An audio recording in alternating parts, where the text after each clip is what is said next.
आज आपण पारंपरिक पद्धतीने चवळीच्या पिठांची मुटकी बनवणार आहोत। यासाठी चवळीचे पीठ मी 1.5 वाटी घेतले आहे। त्यामध्ये आलं लसणाची पेस्ट, त्यानंतर 2 चमचे लाल तिखट, 1 चमचा धना पावडर, अर्धा चमचा हळद, चवीनुसार मीठ, बारीक चिरलेली कोथिंबीर आणि 1 पळी तेल घेतलं आहे।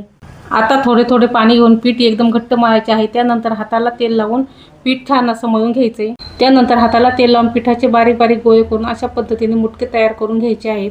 तुम्ही बघू शकता माझे सगळे मुटके बनवून झाले आहेत आणि बाजूला थोडंसं पीठ ठेवलं आहे।